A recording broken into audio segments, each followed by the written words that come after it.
준비한 영상을 먼저 보시겠습니다.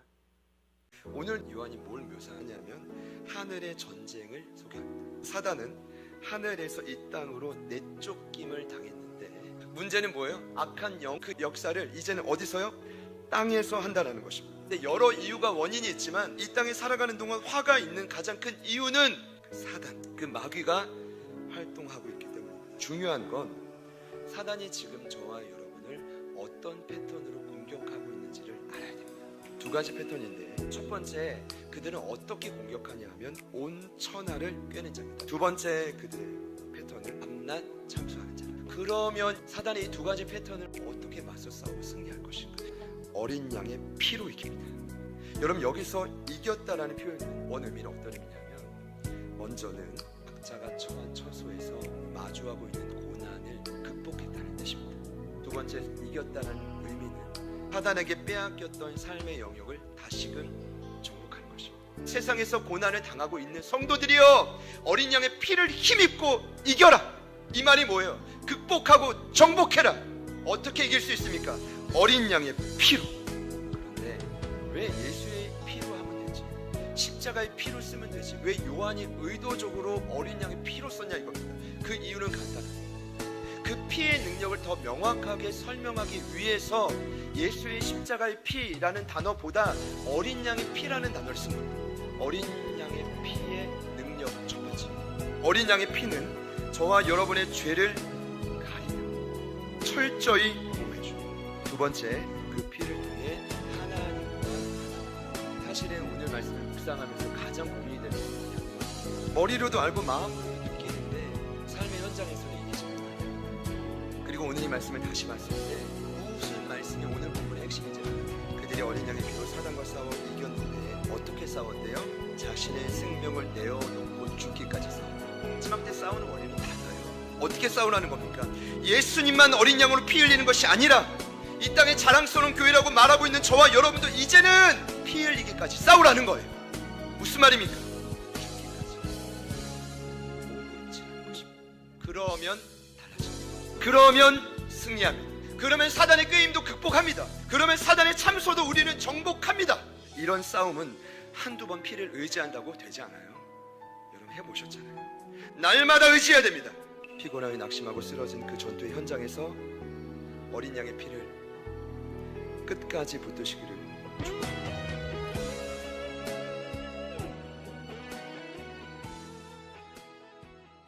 코로나19의 그 원인을 많은 분들이 다양하게 말합니다. 공감의 시대의 저자인 제레미 리프킨은 이렇게 말했습니다. 1990년도에 사람이 지구를 차지했던 비율은 14%. 그런데 2000년도가 되었을 때 무려 77%를 차지했습니다. 거의 지구 대부분을 차지했는데, 그래서 동물 세계에 머물던 박테리아나 바이러스가 상대적으로 많은 인간 세계로 침투할 수밖에 없었다. 그래서 한 전문가는 이렇게도 말합니다. 코로나19는 지구가 스스로를 지키기 위해 만든 백신이다. 여러분, 생태학자를 비롯해 수많은 전문가들이 이제는 애프터 코로나라는 말을 쓰지 않습니다. 위드 코로나라고 하죠. 한시적으로 지나갈 것 같았지만 아니요, 함께 가야 될 문제라는 것입니다. 여러분, 물리학에서 보면 임계점이라고 있습니다. 크리티컬 포인트죠. 티핑 포인트라고 하는데 무슨 말이냐 하면 액체가 기체로 어떤 성질이 물질의 성질이나 상태가 다른 상태로 변화되는 온도나 압력을 임계점이라고 하죠. 제가 볼 때도 이제는 결정적인 변화의 때 임계점이 이 지구에 마침내 도래한 것입니다. 그 말 그대로 새로운 기준과 그에 따른 대책을 마련해야만 되는 뉴 노멀 시대입니다. 저는 이런 고민합니다. 그러면 저희가 믿는 기독교는 이 뉴 노멀 시대를 도대체 뭐라고 하는가? 그럼 저희 기독교는 이미 2000년 전부터 뉴 노멀 시대를 말했습니다. 뭐라고 말했냐? 같이 한번 따라해 보시죠. 마지막 때. 네. 그리고 이미 이 마지막 때에 일어나게 될 수많은 재앙들을 요한계시록에 구체적으로 언급했습니다. 크게 세 가지 재앙의 틀이 있었죠. 일곱인, 도장을 떼면서 7나팔, 아까 찬양이 주셨지만 불면서, 그리고 7대접이 쏟아지는 재앙. 그러나 저희가 묵상하는 이 요한계시록의 핵심은 무시무시한 재앙이 주인공이 아니라 불과 같은 재앙 가운데서도 예수님을 똑바로 따라가는 교회는, 그런 지체와 성도들은 여전히 안전하며 사명을 감당할 뿐 아니라 그 전투의 자리에서 결국 승리한다.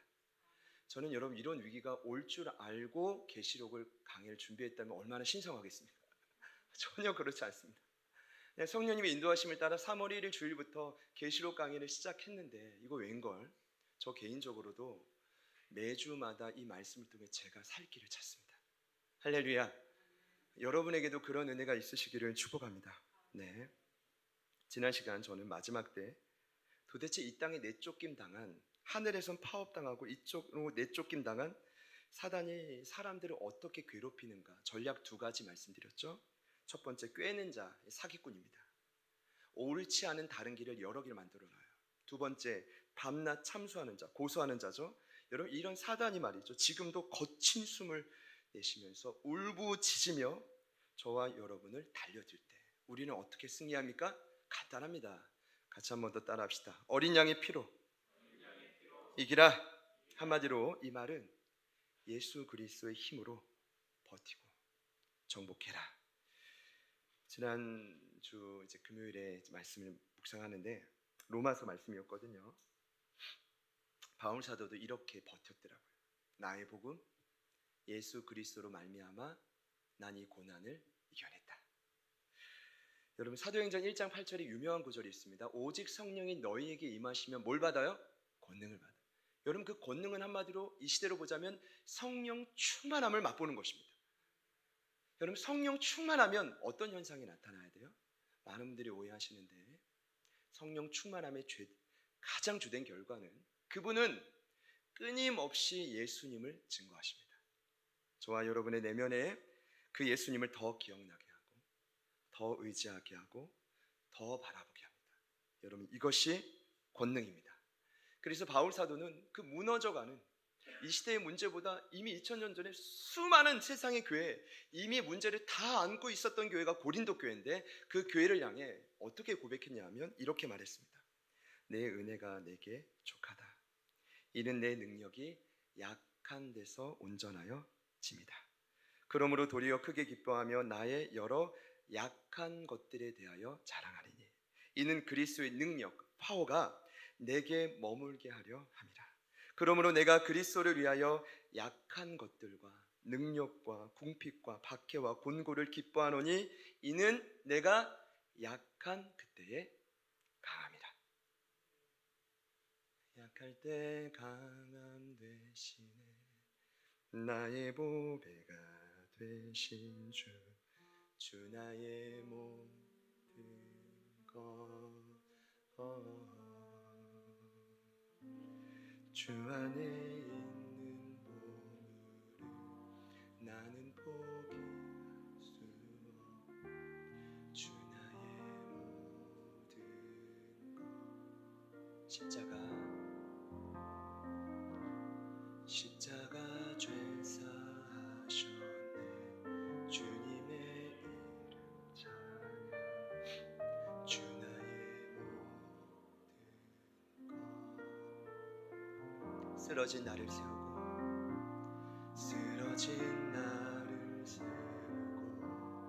나의 빈잔을 채우네 주 나의 모든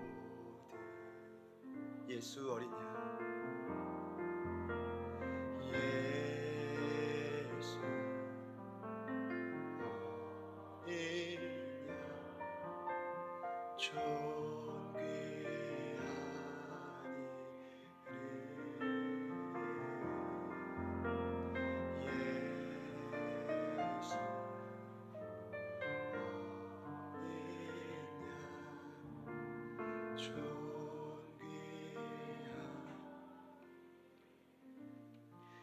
기독교 역설인데 약할 때 더 강해진다. 왜요? 약할 때 예수님을 더 바라볼 수 있기 때문입니다. 여러분 옆에 있는 분들께 이런 이렇게 한번 인사합시다. 예수님을 의지합시다. 한 번 더요. 끝까지 의지합시다.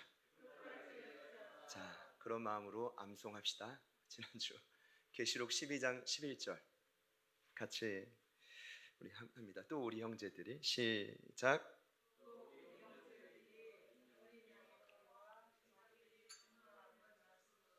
그를 이겼으니 그들은 죽기까지 자기들의 생명을 아끼지 아니하였도다. 다 같이 아멘. 네, 감사합니다. 오늘 본문은 12장의 결론입니다. 그래서 여러분 더 주의 깊게 들으셔야 되는데, 이 결론의 내용은 간단합니다. 이 땅의 교회인 저와 여러분이 지속적으로 승리할 수 있는 또 하나의 원리를 가르쳐 줍니다. 이게 핵심이에요. 이미 12장은 앞서서 두 가지 원리를 가르쳐 줬습니다. 첫 번째는 2주 전에 어떤 원리였습니까? 광야로 도망하라. 여러분, 왜 광야로 도망가야 돼요? 그 힘든 광야로. 근데 그 광야는 어떤 곳입니까?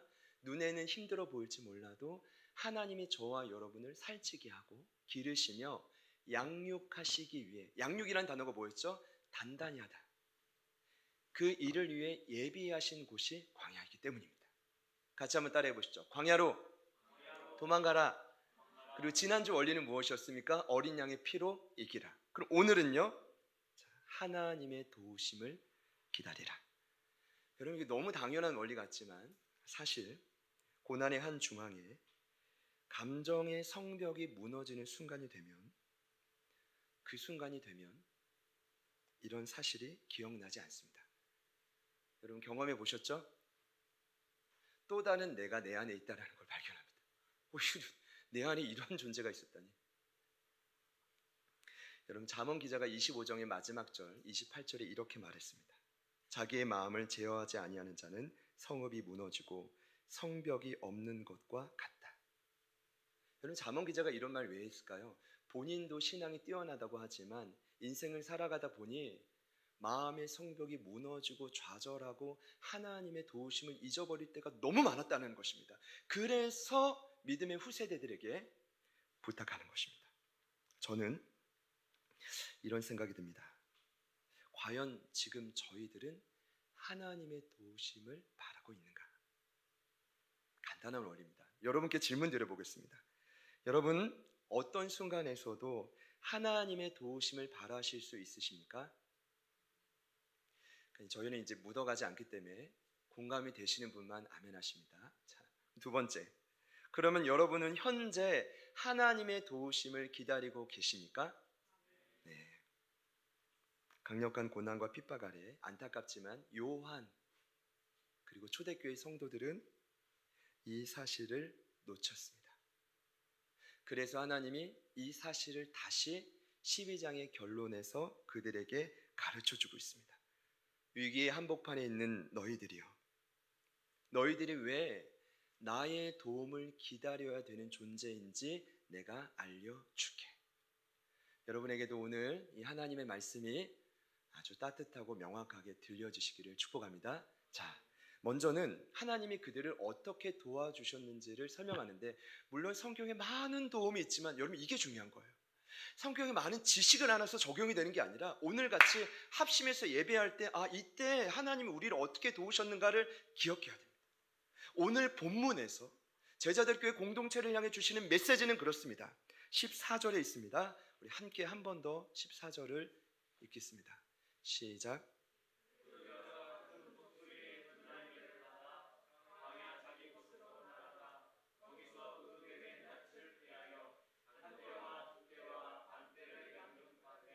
아멘. 여러분, 여기서 말하는 여자는 제가 뭐라고 설명드렸죠? 마리아요? 교회입니다. 12장 1절에 여인을 어떻게 모세했죠? 해와 달과 12관의 별, 이스라엘 12지파, 예수님의 12사도, 12사도를 통해 세워진 교회. 그래서 여기서 말하는 여인은 누구라고요? 교회. 그러나 그 교회가 어떻게 박해를 받습니까? 큰 용 사탄에 의해서 박해를 받는데, 하나님이 그들을 큰 독수리의 두 날개로 받아 광야로 인도하셨다. 여러분, 광야는 어디입니까? 빈들이고 사막인데, 다시 말씀드릴게요. 아무도 없고 외롭고 황량한 곳이 광야입니다. 그러나 그곳은 오직 하나님께만 집중할 수 있는 확률이 많이 높은 곳입니다. 비록 광야는 고난이 함께하지만 어려움을 피할 수는 없지만 하나님이 저와 여러분을 제대로 기르고 살찌우고 단단하게 하실 양육에 최적화된 장소라고 저는 2주 전에 말씀드렸습니다. 그러나 성경은 오늘 말씀은 이렇게 말합니다. 광야로 들어가는 것 역시 저와 여러분의 힘으로 들어가는 것이 아닙니다. 여러분, 간혹 삶의 자리인 광야에서 많은 분들이 하나님을 원망합니다. 왜 나를 깊은 어둠 속으로 몰아넣으신다? 왜 나를 이렇게 힘들게 하냐는 거죠. 제가 이제 벌써 이사 온 지도 꽤 됐죠. 몇 년이 지났는데 외부 활동을 마치고 당하동으로 돌아올 때면 가끔 하나님께 원망은 아니지만 거의 반원망식으로 묻습니다. 제가 어떻게 하다가 당하동까지 왔어요? 저 같은 사람이. 그래서 제가 어제 교육자들이 생각하니까 저를 포함한 6분, 저를 포함 6명 아닙니까? 3분의 전사님, 2분의 간사님이 이제 당하동으로 다 이사 왔잖아요. 다 고향이 달라요. 제가 적어봤는데 서울, 인천, 강릉, 진도, 목포. 막내 하영 전사님 어제 기억이 안 나서 물어봤더니 장흥이라고. 아니 그분들이 왜 어떻게 하다가 당하동까지 다 온 겁니까? 이것이 저희들의 계획이었습니까? 성경이 지금 그걸 말하는 거예요. 지금 너희들이 서 있는 자리가 실수가 아닌 철저한 하나님의 계획이었다는 겁니다. 말씀으로 보자면 그 광야를 인도하신 건 하나님의 큰 독수리의 2 날개로 받아서 인도한 것이다. 그래서 우리 옆에 있는 분들께 이렇게 한번 인사하겠습니다. 우리의 만남은 한번 더 할게요. 우리의 만남은 실수가 아닙니다. 자, 이곳 광야에서 여러분에게 고난을 겪게 하며 양육하시는 모든 과정이 철저한 하나님의 도우심. 놀라운 건 오늘 이 말씀을 처음 읽는 수신자들은 이 말씀을 대할 때 구약의 한 성경을 떠올립니다. 제가 볼 땐 확실합니다. 여러분 어떤 구절일까요? 출애굽기 19장 4절에 어떤 말씀이 있죠? 하나님이 이스라엘 백성을 430년 동안 고통당했던 애굽에서 출애굽시키시죠. 모세를 통해 10가지 재앙을 통해 그 출애굽은 영적으로 구원이에요. 홍해를 건너는 사건은 영적으로 세례예요. 광야로 신의 광야까지 오게 한 사건은 양육과 훈련입니다. 여러분 그때 하나님이 모세를 그 신의 산맥에 있는 호렙산으로 불러서 처음 하신 말씀이 출애굽기 19장 4절이에요. 이렇게 기록되어 있습니다. 내가 애굽 사람에게 어떻게 행하였음과 내가 어떻게 독수리 날개로 너희를 업어 내게로 인도하였음을 너희가 보았다. 여기 분명히 말하죠. 독수리 날개를 이스라엘이 받았대요. 여기서는 뭐래요? 업었대요. 업었다라는 뜻은 무너진 자리에서 그들을 들어 올렸다. 전적인 하나님의 권능과 능력을 설명하는 표현입니다. 자, 그러면 오늘 예수님께서 수신자인 요한과 초대교회 성도들에게 뭘 말씀하고 싶은 건가? 먼저는 비록 너희들이 한때, 두때, 반때. 여러분 이거 다시 한번 이제 오늘 마지막으로 설명드릴게요. 1년, 2년, 0.5년 합하면 3년 반. 1260일 42개월. 여러분 이 시간이 뭐라고 했죠? 저와 여러분이 교회로서 이 땅에서 고난은 당하지만 사명을 감당해야 될 시간을 상징합니다. 비록 너희들이 그 시간 동안 이 땅에서 너무 지치고 힘들고 인생을 포기하고 싶은 순간이 오겠지만 여기서부터입니다. 내가 지금까지 너희를 독수리 날개로 업어 받아 너희가 있는 이곳 광야까지 인도했음을 인정하라. 믿으시는 분들만 아멘 해보시죠. 자, 그리고 지금도 여전히 너희를 내가 부모로서 기르며 단단히 양육하고 있음을 믿어라. 이거 아니겠습니까? 오늘 이 고백이 저와 여러분의 고백이 되기를 소망합니다. 그러니까 이 계시록 12장 4절의 말씀의 진의는 그렇습니다. 그러니 내가 선 그 자리에서 여러분 기억해 주세요. 더 이상 불안해하거나 초조해하지 말아라. 대신 뭐 해야 돼요? 감사하고 계속해서 너희를 끝없이 양육하고 있는 나를 바라봐라. 여러분 이 고백이 오늘 저의 고백이요 여러분의 고백이 되시기를 축복합니다. 자, 근데 중요한 건 핵심은 이 지금부터입니다. 여기까지는 어느 정도 예상을 했을지 몰라도 도대체 우리가 이 땅에서 어떠한 고난을 당하고 그 고난 속에 우리를 어떻게 양육하는지를 15, 16절에서 명확히 가르쳐줍니다. 그러니까 저희가 제자들 교회 아닙니까? 어떻게든 시간이 걸려도 제대로 된 한 영혼을 제자를 만들기 위해 양육과 훈련에 관심을 갖는 저희는 제가 이 구절을 너무 주의 깊게 봤어요. 여기 안에 여러분 놀라운 비밀이 있습니다. 이것만 깨달아도 저희가 이 땅을 능력 있게 살아가게 될 줄 저는 믿어요. 자, 그런 제가 너무 혼자 기대하는지 몰라도 하나님이 피할 수 없는 고난 가운데서 어떻게 저희를 양육하는지, 물론 자 이렇게 말씀드릴게요. 우선 하나님은 고난을 양육의 기회로 삼으십니다. 인정하시는 분들만 아멘을 보시죠. 자, 그러면 마지막 때 교회가 마주할 고난은 무엇이냐? 15절 말씀을 보니까 이렇게 표현합니다. 잘 들어보세요. 뱀이 입으로 강같이 토하는 물이다. 뱀이 입으로 강같이 토하는 물이 이 마지막 때의 고난이다. 여러분, 우리 15절 말씀을 한 번 더 읽겠습니다. 시작.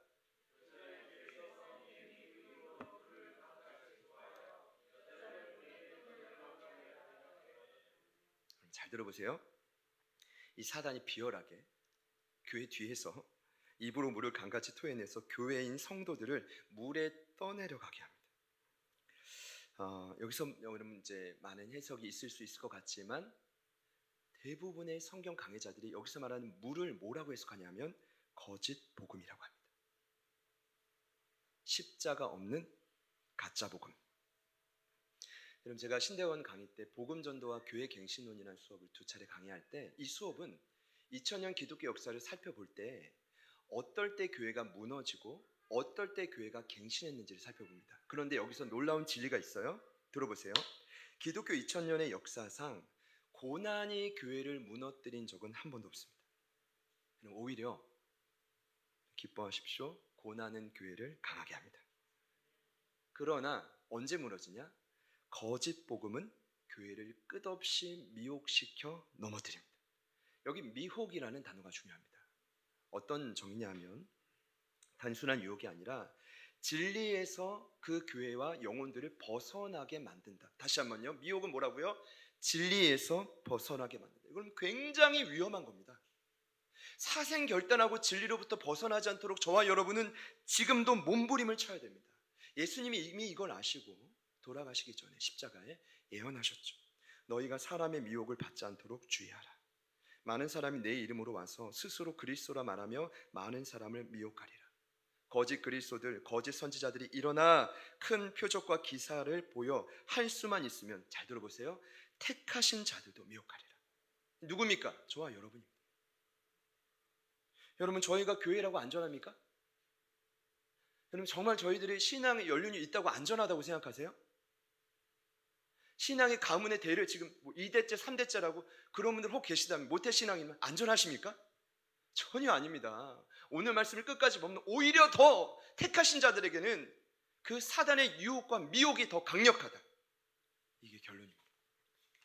그럼 제가 여기서 먼저 좀 알려드리고 싶은, 나누고 싶은 성경의 진리가 있습니다. 그건 바로 뭐냐면 마지막 때 악한 자의 미혹에 의해 택하신 성도라 할지라도 진리에서 벗어날 수 있다. 그럼 이것을 좀 인정하셔야 됩니다. 왜 저 성도가 안 보여? 저거 유혹에 넘어갔어. 여러분, 이러시면 안 됩니다. 물론 가슴이 아프죠. 그럼 그들을 포기하자는 말이 아닙니다. 절대 성경에는 포기가 없죠. 그러나 오늘 말씀은 뭐예요? 충분히 마지막 때가 되면 택하신 자라 할지라도 미혹당하고 진리의 반대길을 걸어갈 수 있다. 그래서 여러분, 이럴 땐 이렇게 말해야 됩니다. 그럴 수도 있지. 우리 옆에 있는 분들께 한번 말해봅시다. 그럴 수도 있지. 그럼 이제 앞뒤에 계신 분께 말해봅시다. 그럴 수도 있지.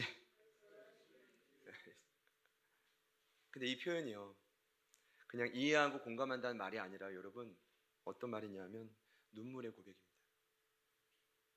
중보자에게는 상실감의 표현입니다. 그럴 수도 있지. 언제 돌아올까? 중요한 것, 제가 나누고 싶은 핵심은 오늘 악한 사단이 토해내는 강물에 의해, 거짓 복음에 의해 미혹된 교회의 상태가 도대체 어떤 상태냐, 이것을 명확하게 말씀드리겠습니다. 물론 다양하겠지만 공통점 한 가지만 말씀드립니다. 여러분, 미혹이 어떤 뜻이었죠? 진리에서 벗어나게 한다. 진리의 반대길을 걷게 한다. 그럼 여기서 우리가 알아야 될 단어는 진리입니다. 알레테이아. 단순히 예수, 말씀 이거 아닙니다.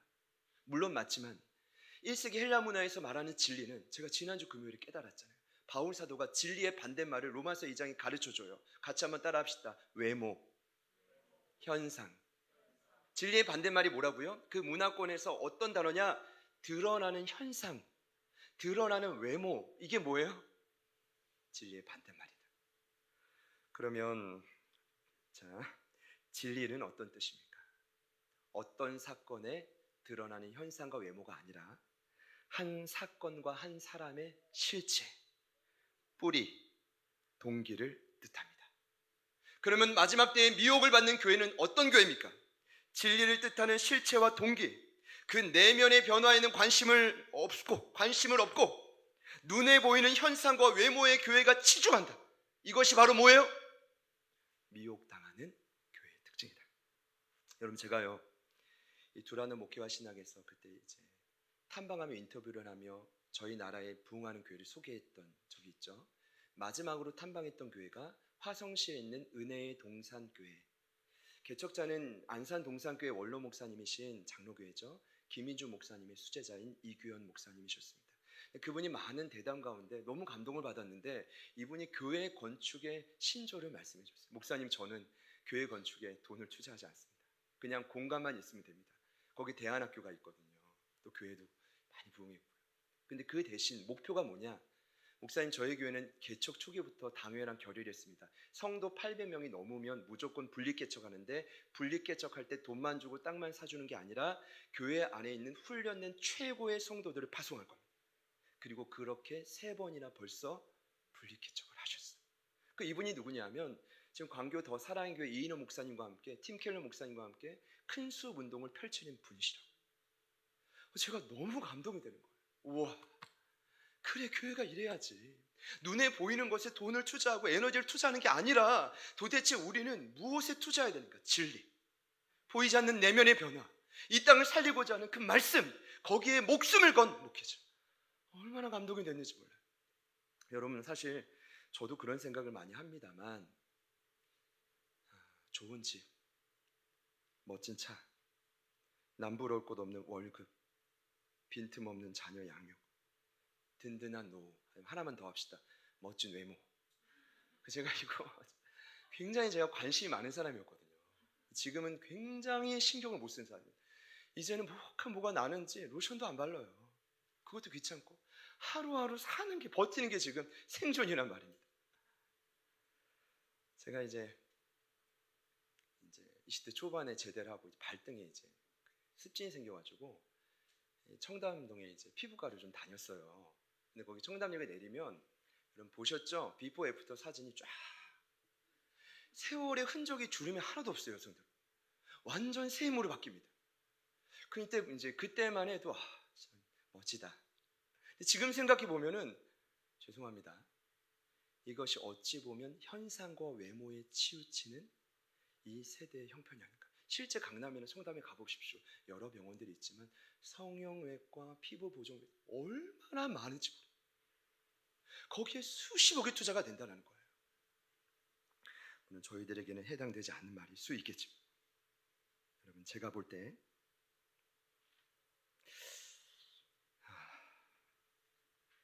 이 악한 사단의 거짓 복음, 가짜 기쁜 소식, 가짜 소망과 만족이 지금 이 세상을 이미 뒤덮었습니다. 여러분, 그 꾀임과 사기 행각에 지금 저희들 중에도 발을 순간 잘못 디뎌서, 이 말이 뭐예요? 미혹돼서 얼마나 어렵고 고달픈 인생을 사시는 분이 이 자리에 계신지 모릅니다. 저는 반드시 있다고 생각합니다. 물론 집도 안전하면 좋겠죠. 차도 가능하면 튼튼하면 좋겠고요. 넉넉한 수입, 자녀들도 마음껏 양육하고 지원해 줬으면 좋겠어요. 이 부모로서. 그런데 최소한 성경이 말하고 있는 그 진리의 방향은 그 방향이 아닙니다. 예수님이 분명히 제자들에게 말씀하셨습니다. 누구든지 나를 따라오려거든 자기를 부인하고 자기 십자가를 지고 나를 따를 것이다. 여러분, 거기서 말하는 자기 부인이 바로 진리대로 사는 삶입니다. 여러분, 자기 부인의 반대말이 뭘까요? 자기 소개입니다. 그럼 제가 한번 해볼까요? 해볼까요가 아니라 해볼게요.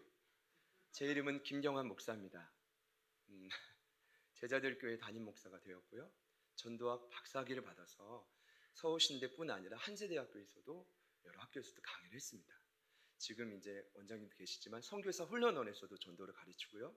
예수전도단에서도 십자가를 전합니다. 저 이런 사람입니다. 지금 제가 한 게 여러분은 아멘이시겠지만 이게 영상으로 보시는 분들은 거북할 겁니다. 자기 소개는 자기 자랑이요, 자기 PR일 뿐입니다.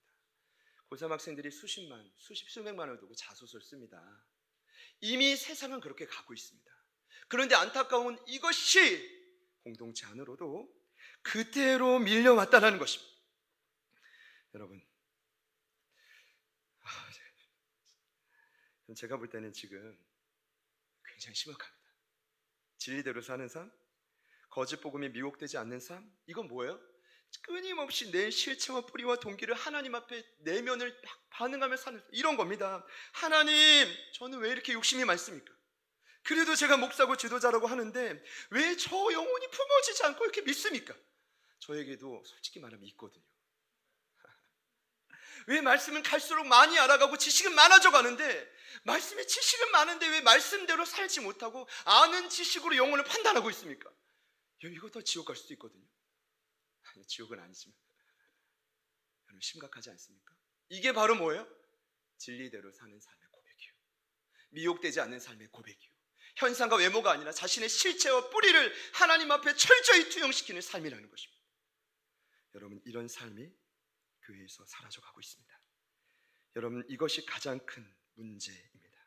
여러분, 지금 제가 지금 드린 이 말씀, 가짜 복음 사실 다 들어보셨을 겁니다. 근데 문제는 뭐냐? 이게 진짜 문제인데 다 알고 있는데 다 당하고 있다는 겁니다. 오늘 말씀은 그대로 이제 원문대로 해석해 보자면, 알지만 그 강물에 그냥 넋을 잃고 휩쓸려 가고 있다는 거예요. 이 시대가. 여러분, 이 거짓 복음, 토해내는 강력한 사단의 방해를 극복할 수 있는 방법이 무엇입니까? 이것이 하나님의 양육 방법입니다. 승리하는 원리입니다. 무엇일까요? 우리에겐 힘이 없습니다. 하나님의 도우심을 구해야 합니다. 그 말씀을 16절에 이렇게 표현합니다. 마지막으로 읽겠습니다. 시작.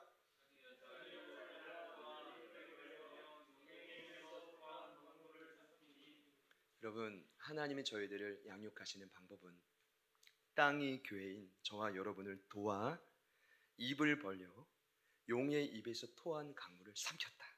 여러분, 말씀의 제목이 뭡니까? 땅이 강물을 삼키다.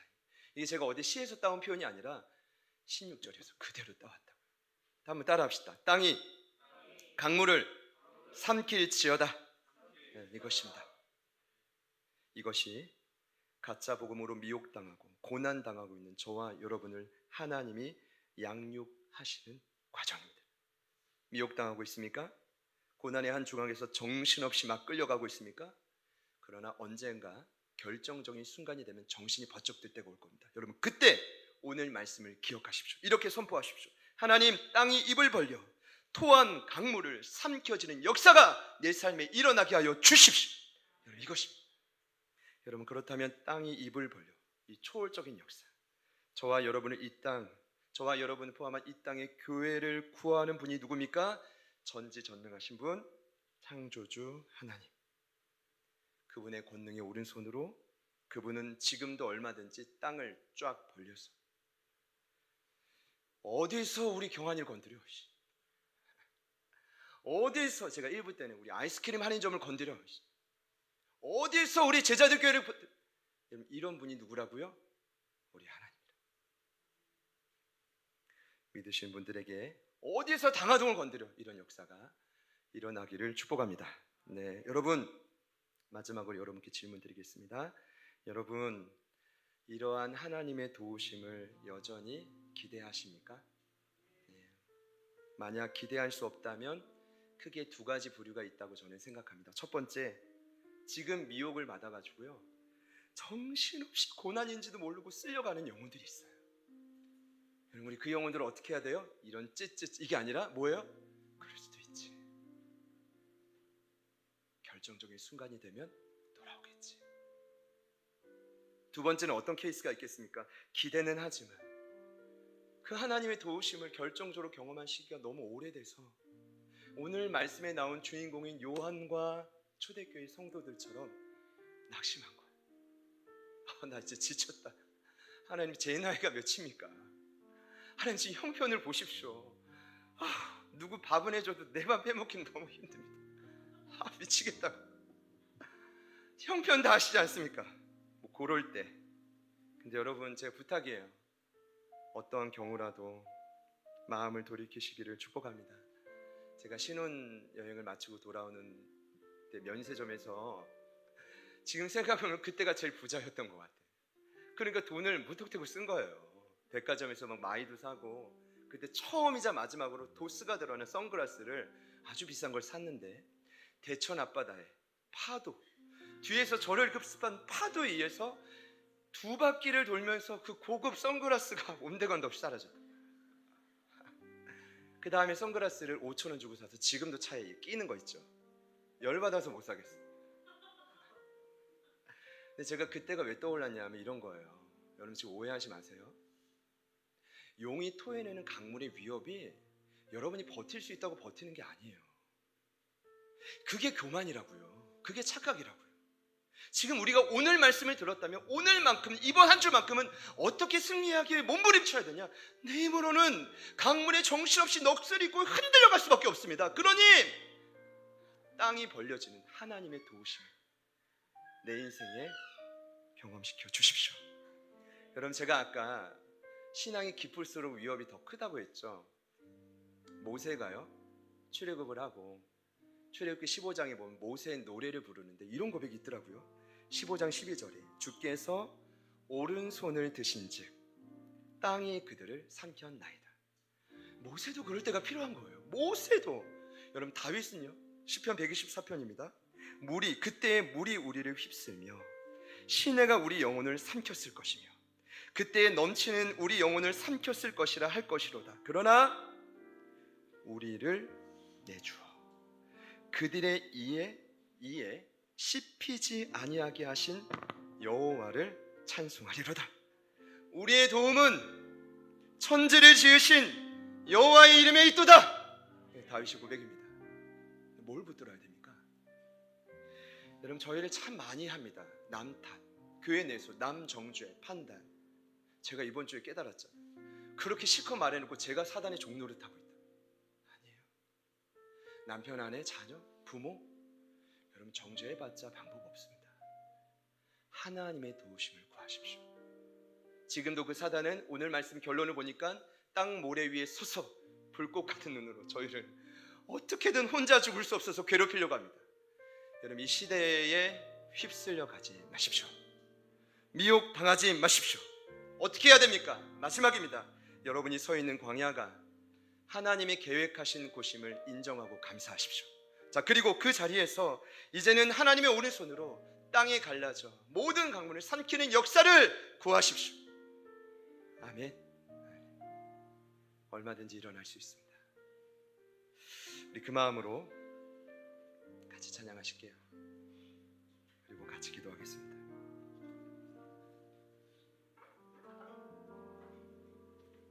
하나님은 지금도 일하시고 계십니다.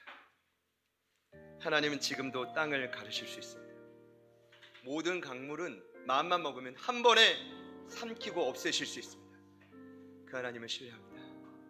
우리 같이 한번 찬양합시다.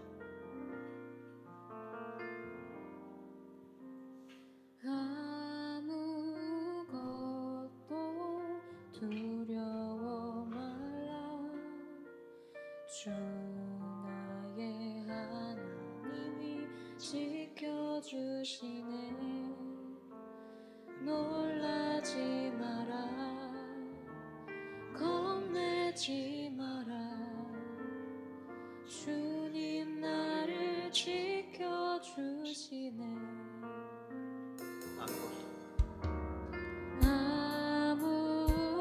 아무것도 두려워 말라.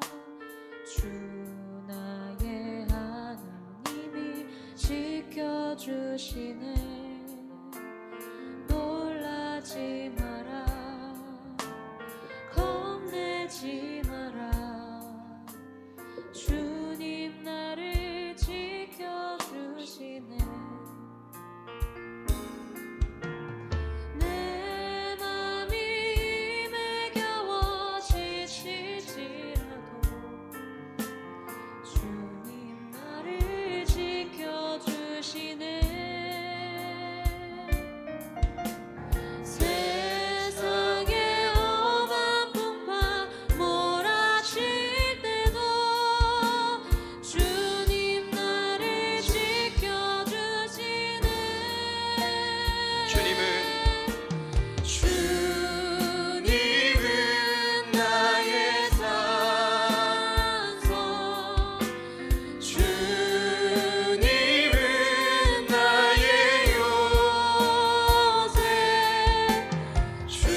가운데서 뱀이 그 입으로 토해낸 강물로 넋을 놓고 쓸려가는 분이 계시다면 두 손을 가슴에 모아보시겠습니다.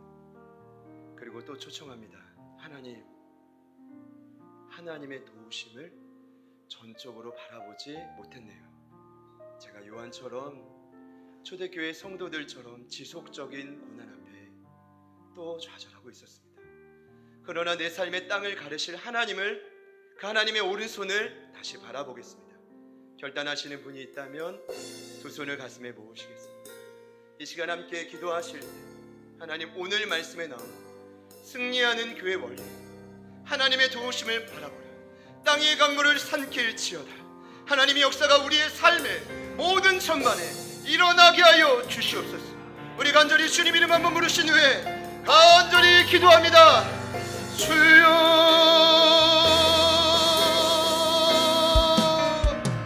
주님 내가 도와합니다. 하나님 아버지 이름과 능력을 간구하며 기도하며 나아갑니다. 하나님, 그 손을 들게 하소서. 하나님 내 뒤에서 물어보시고, 하나님 그 모든 강물하고, 하나님 내가 넘어지고 정신없이 끌려가고 넋을 놓고 흔들렸던 이 마음 일어나게 하여 주십시오. 하나님, 독수리 날개로 우리를 받아 독수리 날개로 우리를 넘어 하나님이 원하시는 그 자리까지 인도하여 주시고, 우리가 서 있는 곳은 광야, 외롭고 황량하고 지실지 고기란 고난과 여름을 피할 순 없지만 하나님이 우리를 기르시고 하나님이 우리를 살찌우시고 하나님이 우리를 단단하게 하시는 그 자리에 하나님, 우리가 넉넉하게 이겨 하여 주시고 하나님, 우리를 넉넉하게 이겨 하여 주십시오. 하나님, 이 시대와 시대를 바라보며 나아가는 오답을 갖는 하나님, 그 비결 안에 하나님 아버지 도와주십시오. 하나님 아버지 도와주십시오. 하나님 아버지 도와주십시오. 하나님, 은혜와 능력이 우리 가운데 온전히 누려지고 하나님의 사랑과 능력이 우리 가운데 흘러가고 하나님 아버지 도와주십시오.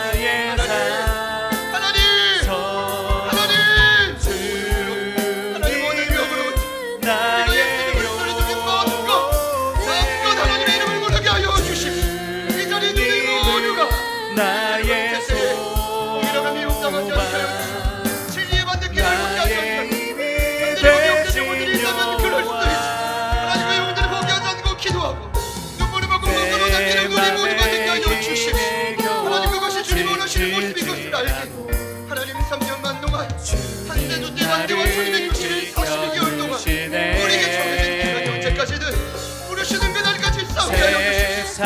부르시는 그날까지 버티게 하여 주십시오. 살 길을 열어주십시오. 아버지, 살 길을 열어주십시오. 하나님의 도우시하지 우리가 살아갈 수 없고, 하나님의 도우시하지 우리가 살아갈 수 없고, 두 손을 가슴에 모으고 하나님 아버지 앞에 깜깜한 모든 자 하나님의 나라가 능력이 우리 가운데 누려지고 하나님의 역사와 능력 하나님 우리 안에 일어나시게 하여 주십시오. 하나님 아버지가 주여 도와주십시오. 하나님 묵혔던 땅을 완전하게 하나님 아버지 살려주십시오. 하나님 우리를 살려와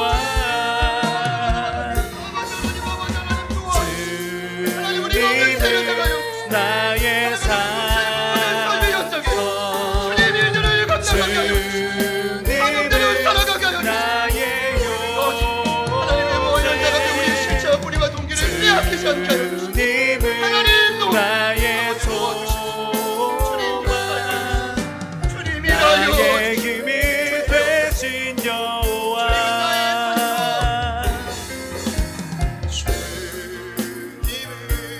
나의 산성 주님은 나의 요새 주님은 나의 소망 나의 힘이 되신 여호와 주님은 나의 산